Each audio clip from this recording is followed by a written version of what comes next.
আজকের গল্পটা একজন তান্ত্রিককে নিয়ে, মানে ওই যে কালো জাদু টাদু এইসব করে আর কি।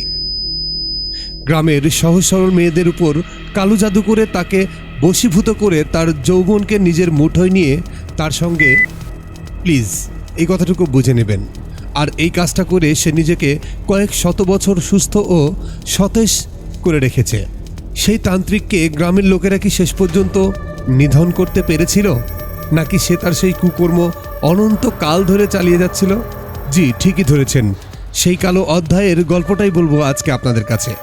তো হাই, আমি মিকাইল ইসলাম, সিনেমা উইথ মিকাইল ইউটিউব চ্যানেলের নতুন আরও একটি রোমান্টিক সাসপেন্স হরর 2024 সালে মুক্তিপ্রাপ্ত চরম একটি তন্ত্রমন্ত্র নিয়ে তৈরি তন্ত্র মুভির বাংলা এক্সপ্লেনেশনে আপনাকে সুস্বাগতম। কেমন আছেন সবাই? প্লিজ এই মুভিটা দেখার আগে একটা লাইক এবং অবশ্যই যদি সাবস্ক্রাইব না করে থাকেন সাবস্ক্রাইবটা করে নেবেন। তো চলুন আর বেশি দেরি না করে তন্ত্রমন্ত্র শুরু করে ফেলি। মুভির শুরুতেই একটা ঘন জঙ্গলের মধ্যে একজন বৃদ্ধ লোককে দেখতে পাই, যে কিনা প্রকৃতির ডাকে সাড়া দিতে যাচ্ছিল। পথে তার নজর গিয়ে পড়ে একটা গাছের ডালে, যেখানে বসে একটা বাচ্চা মেয়ে জীবন্ত মুরগির রক্ত খাচ্ছিল, যেটা কিনা প্রচণ্ড রকম ভয়ানক ছিল। সেই দৃশ্য দেখে লোকটার সেখানেই সব কিছু হয়ে যায়, আর সেই বৃদ্ধ সেখান থেকে দৌড়ে পালিয়ে যায়।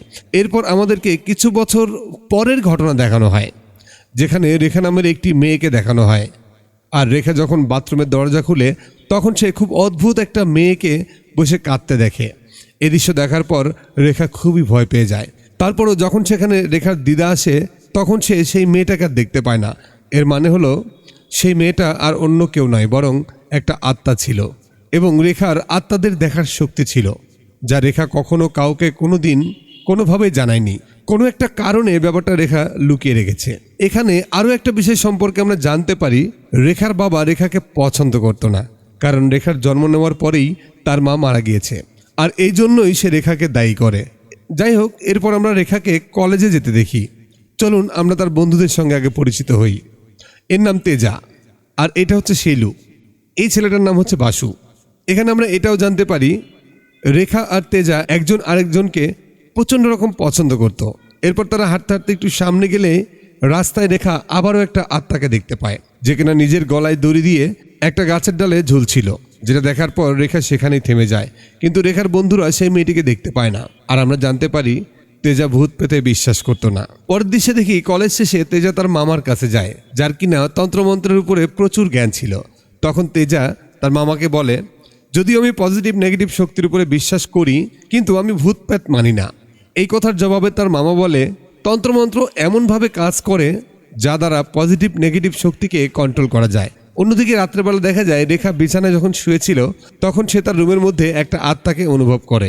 এরপর সে নিজের ঘর থেকে বেরিয়ে জঙ্গলের দিকে যেতে শুরু করে। রেখাকে দেখে মনে হচ্ছিল তাকে কেউ বশ করে রেখেছে। রেখার দিদা তাকে জঙ্গলের দিকে যেতে দেখে রেখার বাবাকে ঘুম থেকে ডেকে তুলে জানায়। তখন রেখার বাবা বলে, আরে এটা তোর প্রতিদিনের ব্যাপার, তুমি চুপচাপ শুয়ে পড়ো। এখানে আমরা জানতে পারি আসল ব্যাপারটা হচ্ছে রেখার ঘুমের মধ্যে চলাফেরা করার অভ্যাস ছিল, আর তার উপর রেখার বাবা তাকে পছন্দ করতো না, সেই জন্য এমন কথা সে বলে। যদিও তার এমন আচরণের পেছনে অনেক বড় একটা রহস্য ছিল, যা কিনা আমরা মুভির শেষ দিকে গিয়ে জানতে পারবো। বিষয়টা মাথায় রাখবেন। পরদিন সকালে আমরা রেখাকে একটা মৌলভীর কাছে যেতে দেখি। রেখা আত্মা দেখার সমস্যার জন্য সেই মৌলভীকে সমস্যার কথাগুলো জানায়। মৌলভী তাবিজ দিতে চাইছিল, আর এর জন্য রেখাকে কিছুদিন পরে আবার আসতে বলে। এর পরের দৃশ্যে রেখা তার বন্ধুদের সঙ্গে কলেজে যাচ্ছিল। তখন রাস্তায় একটা লোকের সঙ্গে তেজার কোনো এক কারণে ঝগড়া শুরু হয়ে যায়। সেই লোকটা তেজাকে একটা বেশ্যার ছেলে বলে গালি দেয়। এই কথা শুনে তেজা চুপ হয়ে যায়। আসলে এটা সত্যি যে তেজার মা প্রস্টিটিউট ছিল, কিন্তু তেজার তাতে কোনো দুঃখ ছিল না। তার দুঃখ তো এটাই ছিল যে তার মা তাকে কখনো মায়ের মতো ভালোবাসেনি। তার মায়ের মৃত্যুর পর সে পুরোপুরি একা হয়ে গিয়েছিল। তেজার মায়ের পর কাছের মানুষ বলতে এখন শুধু রেখাই ছিল। তারা একে অপরকে খুবই ভালোবাসতো। এরপর রাতে আবারও রেখা যখন বিছানায় শুয়েছিল, তখন হঠাৎ কিছু একটার আওয়াজ শুনে রেখার ঘুম ভেঙে যায়, আর সেই আওয়াজটা তার কাছ থেকে রক্ত চাইছিল। এরপর রেখা বিছানা থেকে উঠে একটা ছুরি দিয়ে তার পা কেটে গ্লাসের রক্ত ধরে গ্লাসটা জানালার পাশে রেখে দেয়। ব্যাপারটা প্রচণ্ড রকম ভয়ঙ্কর ছিল, তাই না? এবং খুব অদ্ভুত ছিল। পরদিন সকালবেলা রেখা ঘুম থেকে ওঠে, তখন আয়নায় দেখে জানালার কাছে একটা গ্লাস রাখা আছে, যাতে রক্ত লেগে রয়েছে। রেখার গতকালের কথা কিছুই মনে ছিল না। এরপর তেজা তার মামা শঙ্করের কাছে যায়, আর শঙ্কর নিজের ছোটবেলার কথা বলতে থাকে। শঙ্কর বলে, ছোটবেলায় আমার বাবা মাকে ছেড়ে চলে গিয়েছিল, যার ফলে আমাকে নিজের পেট ভরানোর জন্য একটা মন্দিরে গিয়ে ভিক্ষা করতে হতো। তখন একটা মেয়ে রোজ আমাকে খাবার দেওয়ার জন্য আসতো। এরপরে তার সঙ্গে আমার খুবই ভালো সম্পর্ক হয়ে যায়, বন্ধুত্ব হয়ে যায়। এরপরে ধীরে ধীরে আমার সেই মেয়েটাকে পছন্দ হতে শুরু করে, আর আমি তাকে ইমপ্রেস করার জন্য কালো জাদু শেখা শুরু করি। এরপরে আমি একদিন একটা মৃতদেহ জোগাড় করে তার উপরে বসে সেই কালো জাদু প্রয়োগ করি। তখন হঠাৎ সেই লাশটা জীবন্ত হয়ে ওঠে। আমি খুবই ভয় পেয়ে যাই, কারণ এটা হবে আমি কখনোই ভাবতেই পারিনি।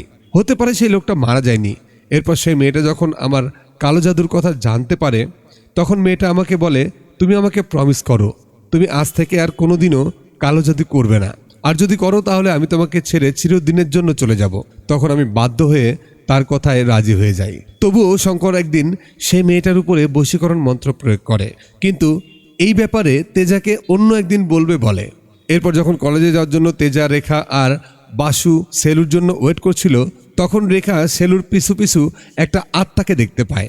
এর মানে বোঝা যায় সেলুর উপর কেউ কালো জাদু করেছে। কিন্তু রেখা দেখেও সবার সামনে চুপ থাকে এবং তেজাকে পাশে নিয়ে গিয়ে ব্যাপারটা জানায়। এরপর তারা দুজন সেটাকে কনফার্ম করার জন্য সেলুর কাছে যায়, আর রেখা একটা কাগজের মধ্যে রাখা ছায়ের উপর ফু দিতে বলে এবং সেলুর সামনে একটা লেবু এনে ধরে। তখন ভেতর থেকে সেই আত্মাটা বেরিয়ে আসে আর রেখাকে এবং সেলুকে মেরে ফেলার হুমকি দিতে শুরু করে। তখন রেখা লক্ষ্য করে সেই কাগজের মধ্যে রাখা ছাইগুলো লাল হয়ে গিয়েছে। এর মানে এটা নিশ্চিত যে সেলুর উপরে নিশ্চয়ই কেউ কালো জাদু করেছে। এরপর রেখা আর তেজা সেলুর পরিবারকে এই ব্যাপারে জানায়, কিন্তু তারা তাদের কথা একটু বিশ্বাস করে না। এর কয়েকদিন পর সেলু সেই তান্ত্রিকের বশীভূত হয়ে গভীর রাতে ঘর থেকে বেরিয়ে জঙ্গলের দিকে যাওয়া শুরু করে। এটা দেখার পর সেলুর পরিবারের সবার রেখার কথায় বিশ্বাস হয়। রেখা তাদেরকে এটাও বলে, তোমরা কোনোদিনও ভুল করে তার পিছু পিছু যাবে না। আমাদেরকে যা কিছু করতে হবে লুকিয়ে লুকিয়ে করতে হবে। আমাদেরকে যে কোনো উপায়ে ওই তান্ত্রিকের মাথা ধর থেকে আলাদা করে ফেলতে হবে। এরপর দিন রাতে যখন আবারও সেলু জঙ্গলের দিকে যায়, তখন তেজা, সেলুর ভাই আর বাসু তার পেছনে পেছনে কিছু দূর চলার পর তার একটা জায়গায় সেই তান্ত্রিককে দেখতে পায়, যেখানে কিছুদিন আগে সেলুকে বিরক্ত করেছিল। তাই তাকে সেদিন চড়ও মেরেছিল আর তার মুখে থুথু দিয়েছিল। এই তান্ত্রিক সেই অপমানের বদলা নেওয়ার জন্যই সেলুর উপর কালো জাদু করেছে। এরপর তান্ত্রিক সেলুর সঙ্গে কিছু একটা করবে, ঠিক তখনই সেলুর ভাই তার উপর আক্রমণ করে। কিন্তু তান্ত্রিক খুবই শক্তিশালী ছিল, সে 1 সেকেন্ডের মধ্যে তার হাত ধরে ফেলে।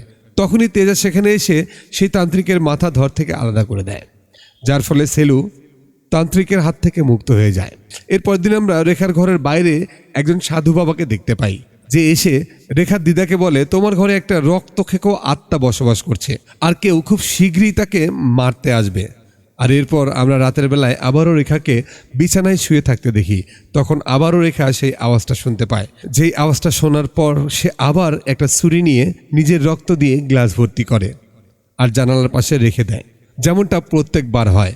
পরদিন সকালে সেই গ্লাসটা পুরো খালি দেখতে পায় রেখা, কিন্তু রেখার কিছুই মনে ছিল না। পরের দৃশ্যে আমরা বিকারি নামের একজন তান্ত্রিককে দেখতে পাই। বিকারি নামটা খুব কঠিন মনে হচ্ছে, হ্যাঁ? আমি সেই লোকটার নাম তান্ত্রিকই দিয়ে দিলাম, যে কিনা রেখাদের গ্রামে এসে রাজেশ্বরী নামের এক মহিলাকে খুঁজছিল। তখন সে গ্রামের লোকদের কাছে জানতে পারে রাজেশ্বরী তো অনেকদিন আগেই মারা গেছে, কিন্তু তার মেয়ে এখন এই গ্রামে বাস করে। আর চমকে যাওয়ার মতো ব্যাপার হচ্ছে, সেই মেয়েটা অন্য কেউ নয়, রেখাই। সেই তান্ত্রিক রেখার মাকেই খুঁজতেছিল। এখানে আমরা জানতে পারি এই তান্ত্রিক রেখাকে মারার জন্য এসেছে, কিন্তু রেখাটা আসলে কে সেটা তাকে জানতে হবে।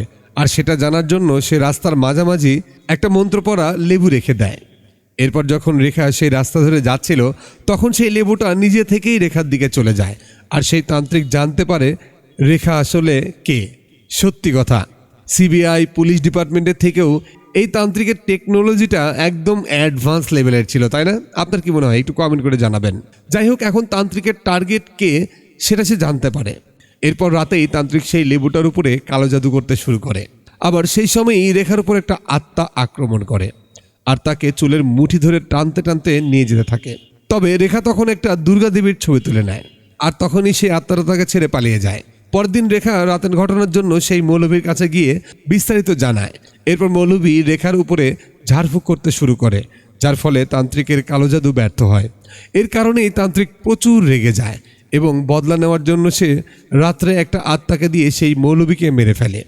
এটা শোনার পর রেখা বুঝতে পারে যে মৌলবী মারা গিয়েছে, কারণ সে রেখাকে সাহায্য করেছিল। আর এই ব্যাপারটা রেখা তেজাকে জানায়। এরপর তেজা তার মামার কাছে যায় এবং সব বিষয়টা তাকে জানায় আর সাহায্য চায়। তেজার মামা তাকে একটা সাধু বাবার ঠিকানা দেয়, যে সাধু বাবা কিনা তাকে সাহায্য করতে পারবে। আর সেখানে বসে তেজা তার মামার কাছে জানতে চায়, মামা, ওই যে তুমি তোমার প্রেমিকার উপর বশীকরণ করেছিলে, তারপর শেষ পরিণাম কি হয়েছিল বলো। তখন তেজার মামা সেই কাহিনীটা বলতে শুরু করে। যেই দিন সেই মেয়েটার বিয়ে অন্য কারোর সঙ্গে ঠিক হয়ে যায়, আর এই কারণেই তাকে পাওয়ার জন্য তার উপর বশীকরণ মন্ত্র প্রয়োগ করে তেজার মামা, তাকে নিজের কাছে ডাকার জন্য। কিন্তু তারপর কোনো একটা কারণে তার সেই বশীকরণ মন্ত্র কাজ করে না, কারণ সে তার সঙ্গে একটা দুর্গা দেবীর মূর্তি নিয়ে এসেছিল। সেই দুর্গা দেবীর ছবি ছুঁয়ে প্রতিজ্ঞা করতে বলে যে সে যেন আজকের পর থেকে কালো জাদু করা পুরোপুরি ছেড়ে দেয়। তেজার মামা বলে, এরপর থেকেই আমি আর কোনোদিন কালো জাদু করিনি। আর এটাই ছিল তেজার মামার প্রেম কাহিনী। অন্যদিকে তেজা সেই সাধু বাবার কাছে যায় এবং সব কিছু খুলে বলে। এরপর সাধু বাবা সব জানার পরে মন্দিরে একটা যজ্ঞের আয়োজন করে। সাধু বাবা তেজাকে বলে, যদি এই নারকেলটা মায়ের প্রতিমার দিকে ঘুরে যায় তাহলে তুমি বুঝে নিও যে রেখা পুরোপুরি সুরক্ষিত, কিন্তু যদি এই নারকেলটা উল্টো দিকে ঘুরে যায় তাহলে বুঝে নিও রেখা তার জীবনে অনেক বড় বিপদের মধ্যে রয়েছে। এই বলে সেই সাধু বাবা যজ্ঞে মনোযোগ দেয়। আর অন্যদিকে সেই তান্ত্রিককেও কালো জাদু করতে দেখা যায়।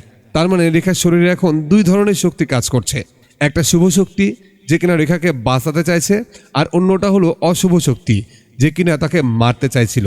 তাই প্রথমেই তান্ত্রিকের শক্তি রেখার উপর কাজ করে। এরপর তার শরীরের মধ্যে প্রচুর যন্ত্রণা শুরু হয়, আর অদ্ভুতভাবে তার মুখ দিয়ে রক্ত আর চুল বের হতে শুরু করে। কিন্তু কিছুক্ষণ পরই সে পুরোপুরি সুস্থ হয়ে ঠিক হয়ে যায়, কারণ সেই নারকেলটা এখন দেবী মায়ের মুখের দিকে ঘুরে গিয়েছিল, আর সেই কারণেই রেখা বেঁচে যায়। এরপর তেজা যখন রেখার সঙ্গে দেখা করতে যায়, তেজা রেখাকে অনেকগুলো প্রশ্ন করে, যে প্রশ্নগুলো শুনলে আপনিও অবাক হয়ে যাবেন। তেজা রেখাকে বলে, তুমি আমাকে বলেছিলে মৌলবী তোমাকে জানিয়েছে যে ছেলের উপর আত্মা ভর করেছে, কিন্তু আমি যখন এই ব্যাপারে মৌলবীকে জিজ্ঞাসা করি তখন সে আমাকে বলেছিল যে আমি তো কোনোদিন এমনটা রেখাকে বলিনি। এরপর একদিন আমার দেখা হয় সেই তান্ত্রিকের সঙ্গে। তখন আমি তাকে জিজ্ঞাসা করেছিলাম সে মৌলবীকে কেন মেরেছিল। তখন সে আমার উপর আক্রমণ করে, আমাকে তার শক্তি দিয়ে হাওয়ায় উঠিয়ে ফেলে, আর আমাকে বলে, তুমি আমার এবং রেখার মধ্যে খবরদার এসো না, আমি মৌলবীকে কেন মারতে যাব, ওকে মেরে আমার কি লাভ। এটাই সেদিন বলেছিল সে। সেই তান্ত্রিকের কথা শুনে এরপর আমি সেই সাধু বাবার কাছে যাই। তখন সে আমাকে বলেছিল যে রেখার জীবন আমার এই যজ্ঞের কারণে নয়, বরং অন্য কোনো এক শক্তি তাকে বাঁচিয়েছে। এখন তুমি আমাকে বলো, কে তাহলে এইসব কালো জাদু করেছিল? আমার কেন জানি এটা মনে হচ্ছে যে এসব প্রশ্নের উত্তর তোমার কাছে অবশ্যই আছে। এরপর রেখা এমন কিছু বলে যা আপনি কখনো কল্পনাও করতে পারবেন না। রেখা কি বলে জানেন? রেখা বলে, সে অন্য শক্তি আর কেউ নয়, আমি নিজেই। রেখাই এসব কালো জাদু করেছিল, আর এই সব কিছুর পিছনে অনেক বড় একটা রহস্য ছিল। সেই ব্যাপারেই রেখা বলতে শুরু করে। আসলে রেখার মার নাম ছিল রাজেশ্বরী, যার উপরে দেবীমা ভর করতেন, আর রাজেশ্বরীকে তেজার মামা পছন্দ করত। তারপর যখন রাজেশ্বরীর বিয়ে কুমারের সাথে হয় তখন জানতে পারে কুমার নপুংসক ছিল। সে রাজেশ্বরীর সঙ্গে বিয়ে শুধুমাত্র এই জন্যই করেছিল যাতে গ্রামের লোকেরা তার এই সত্যটা জানতে না পারে আর তার বদনাম না হয়। তবে কুমার একজন সাধারণ লোক ছিল। সে মনে করে গ্রামের লোকেরা একদিন না একদিন জানতেই পারবে যে সে নপুংসক, কারণ রাজেশ্বরীর তো কোনো সন্তানই হবে না। কুমার অক্ষম ছিল, সেই জন্য তাকে মারার জন্য সেই তান্ত্রিকের কাছে যায়, যার অনেক আগে থেকেই কুনজর ছিল রাজেশ্বরীর উপরে। সে তখন কুমারকে সেই তন্ত্রের ব্যাপারে জানায়, তবে রেখা তেজাকে সেই তন্ত্রের ব্যাপারে কিছুই বলে না। সেজন্য তেজা তার মামাকে জিজ্ঞাসা করে। তার মামা তখন তেজাকে জানায়, এই তন্ত্রের দ্বারা তান্ত্রিক নিজের প্রাইভেট পার্টের সাহায্যে জলকে নিজের শরীরের মধ্যে টানার চেষ্টা করে। এরপরে এতে সফল হওয়ার পর সে সুন্দরী নারীদেরকে বশীভূত করে তার সঙ্গে ইন্টিমেট হয়, আর তার শরীরের মধ্যে থেকে নিজের প্রাইভেট পার্টের সাহায্যে তার সমস্ত সৌন্দর্য ও আয়ু চুষে নেয়। এরপরে সে বৃদ্ধ না হয়ে 3 থেকে 400 বছর পর্যন্ত বেঁচে থাকতে পারে। এরপর তেজা যখন রেখার কাছে যায় তখন রেখা পরের সকল ঘটনা বলতে শুরু করে।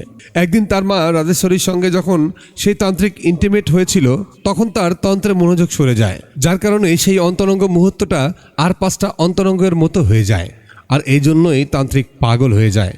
এবং সে সেই গ্রাম ছেড়ে বহু দূরে চলে যায়। তবে এর কারণে রাজেশ্বরীর জীবনটা নষ্ট হয়ে যায়, খারাপ হয়ে যায়। কারণ নর্মাল ইন্টিমেট হওয়ার জন্য সে প্রেগনেন্ট হয়ে যায় এবং রাজেশ্বরী তান্ত্রিকের বাচ্চার মা হয়ে যায়। আর সেই বাচ্চাটা অন্য কেউ না, আমি। তার মানে রেখা সেই তান্ত্রিকেরই মেয়ে ছিল, কুমারের না। এখন বুঝতে পেরেছেন তো? ওই যে প্রথমে বলেছিলাম যে রেখা কুমারের মেয়ে না, মুভির শেষ দিকে গিয়ে জানতে পারবো। আর এটাই ছিল সবচেয়ে বড় কারণ কুমার রেখাকে পছন্দ না করার, কারণ সে কুমারের মেয়ে ছিল না।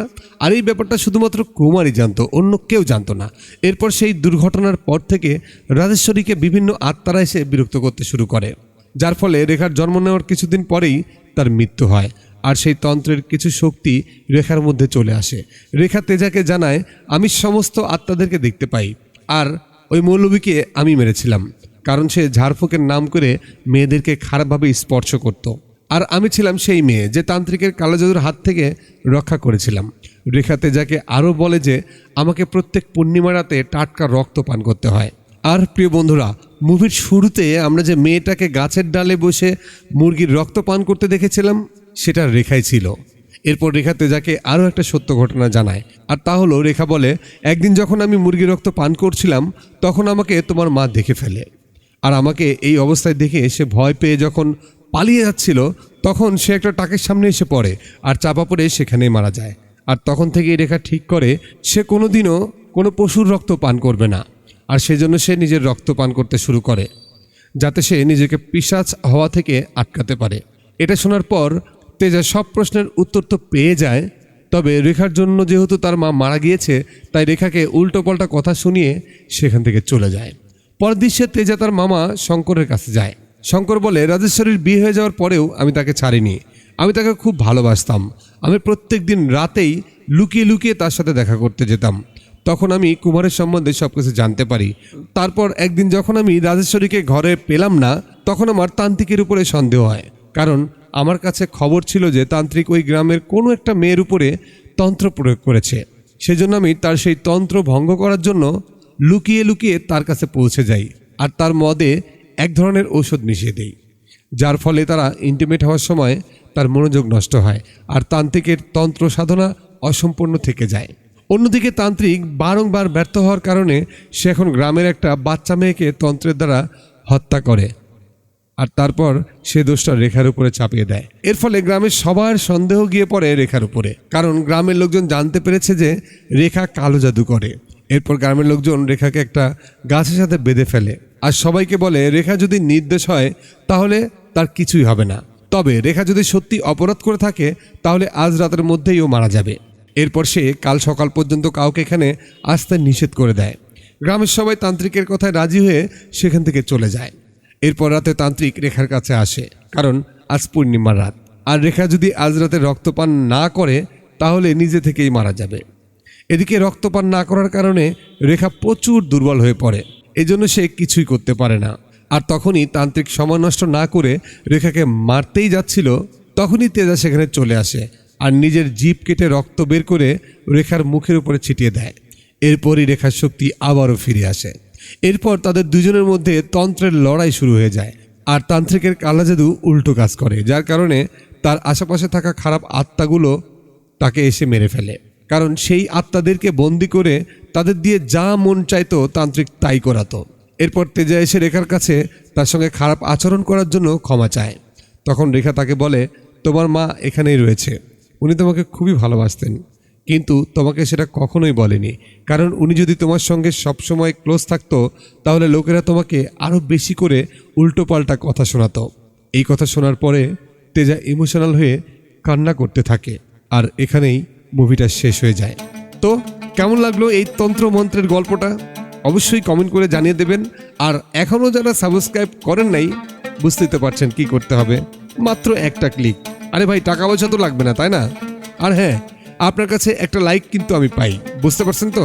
এত কষ্ট করে এই ভাষার মুভিকে ট্রান্সলেট করে অমুক করে তমুক করে মুভি বানিয়ে দিই, আপনি দেখে চলে যান, এটা কিন্তু ঠিক না ভাই। প্লিজ একটা লাইক একটা কমেন্ট প্লিজ করুন, আর সাবস্ক্রাইব না করলে করে ফেলুন। তো দেখা হচ্ছে আগামী শনিবার ঠিক 6:15 সেই পর্যন্ত অনেক বেশি ভালো থাকবেন, সুস্থ থাকবেন। Tata, bye bye, take care.